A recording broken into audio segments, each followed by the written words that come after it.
मेरे सभी साईं भक्त को दिल से ओम साईं राम। आज के साईं संदेश में आपको स्वागत है।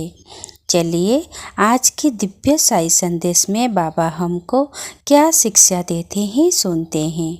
अगर ये साईं संदेश हम हमारे जीवन में अपनाएंगे तो बाबा की आशीर्वाद करुणा हमारे ऊपर हमेशा बनी रहेगी। बाबा के ये जो संदेश में हम कैसे सही रास्ते में चलेंगे ये सब बाबा हमको शिक्षा देते हैं। अगर ये साईं संदेश आपको अच्छी लगेगी तो प्लीज़ अपने दोस्तों के साथ शेयर करोगे, लाइक करोगे और सब्सक्राइब करोगे। अब सुनते हैं बाबा के साईं संदेश। ओम जय साईं राम। साधु संतों के लिए कोई भी कार्य संभव नहीं होता। उनका कार्य, उनकी लीला, उनके संकेत, उनकी भाषा सामान्य लोगों की समझ में नहीं आती। तुम्हारी समझ में आती है ना साईं, तो हमें भी समझाओ। किसी गांव के बाहर एक साधु रहता था। अपनी साधना में ही रहता था। एक दिन एक मुसाफिर आया, साधु से पूछा, मुझे बस्ती जाना है, कौन से रास्ते से जाऊं? साधु ने कहा, बस्ती में जाना है तो सीधा जाओ, कहीं मुड़ो नहीं, तुम्हें बस्ती मिल जाएगी। साधु के कहने पर मुसाफिर सीधा गया और शमशान घाट पहुंच गया। वहां बस्ती का नामो निशान नहीं था। मुसाफिर गुस्से से लौट आया और साधु से बहस करने लगा, मुझे बस्ती का रास्ता चाहिए। साधु ने कहा, अगर तुम शमशान घाट पर जाना चाहते हो तो बाईं तरफ चले जाओ। परेशान होकर मुसाफिर बाईं तरफ चला गया। सोच रहा था यहां हर तरफ शमशान ही शमशान है क्या, लेकिन जब वो बाईं तरफ के रास्ते से गया तो जिस रास्ते से वो चल रहा था वो बस्ती थी। मुसाफिर ने भी साधु से यही कहा था, क्या आप सबका इसी तरह मार्गदर्शन करते हैं? साधु ने कहा, जैसी मेरी समझ है वैसा ही मेरा समझाना है। जो शमशान में चले गए हैं वो हमेशा हमेशा के लिए वहां बस गए हैं, इसलिए मेरी समझ के अनुसार वो बस्ती है। और जिसे तुम बस्ती मान रहे हो वहां के सारे शमशान जाने की तैयारी में लगे हैं, अर्थात वहां कोई बसा नहीं है, इसलिए मेरे लिए वो शमशान है। ऐसी होती है साधुओं की भाषा, ऐसे होते हैं उनके संकेत। हम जीवन के चारों तरफ देखेंगे तो हमें मृत्यु ही दिखाई देगी। दुख, पीड़ा, चिंता ही दिखाई पड़ेगी। कुछ सार नहीं दिखाई देगा। दिखाई देगा तो सिर्फ आसार, सिर्फ अनर्थ दिखाई देगा, अर्थ नहीं। जब इसका ज्ञान होगा तब एक प्रकार की प्यास पैदा होगी हमारे अंदर। उस ज्ञान से लगेगा अगर ये सब आसार है, व्यर्थ है, अनर्थ है, तो सार क्या है, अर्थ क्या है? अगर ये सब व्यर्थ है तो सार्थक क्या है? तब हमारे दिल में ज्ञान की आशा पैदा होगी, जो हमें मालिक के करीब ले जाएगी, जो हमें शिक्षा देगी कि वही सच है, बाकी सब मिथ्या है, झूठ है।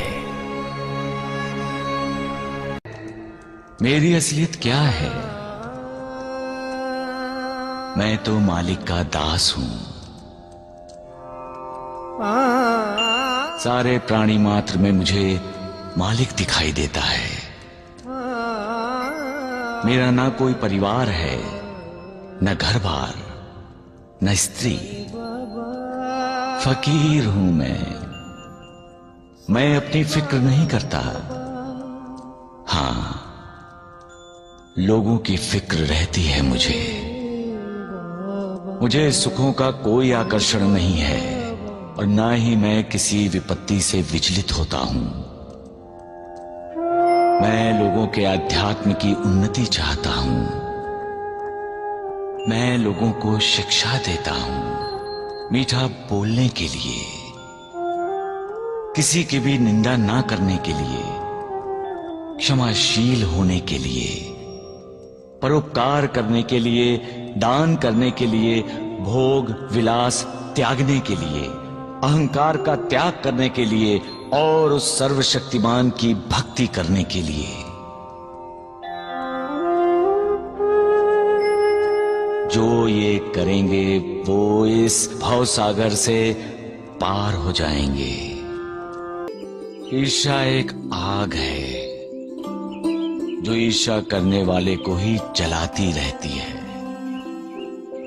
जो दूसरों का यशगान या उन्नति देखकर जलते रहते हैं, वो ये भूल जाते हैं कि मालिक ने ये दुनिया किसी एक के लिए नहीं बनाई है।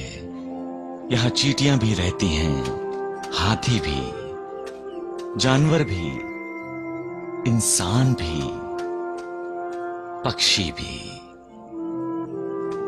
यहां मालिक का बंदा भी रहता है और मालिक से ईर्ष्या करने वाला भी रहता है। यहां हर किसी के लिए जगह है, फिर ईर्ष्या क्यों? कौन समझाएगा ऐसे ईर्ष्यालुओं को? पेड़ पौधों को कभी तुमने किसी से ईर्ष्या करते देखा है? ये तो योगी की तरह है, किसी से कोई आशा नहीं है, सबको देते ही देते हैं। किसी को छाया, किसी को फूल और किसी को फल देते हैं। जो मुझे याद करता है उसे मैं कभी नहीं भूलता, हमेशा उसकी सहायता करता हूं, चाहे वो मुझसे कोसों दूर ही क्यों ना हो। मैं किसी भी रूप में अपने भक्तों के पास पहुंच जाता हूं। सद्गुरु के बिना कोई अपनी मंजिल हासिल नहीं कर सकता, क्योंकि सद्गुरु मार्गदर्शक है। ऐसा मार्गदर्शक जो अपने शिष्यों को मुक्ति का मार्ग दिखाता है। मेरे भक्त जब मुझसे मार्गदर्शन की उम्मीद करते हैं तो मैं उनका मार्गदर्शक बन जाता हूं। सबका मालिक एक।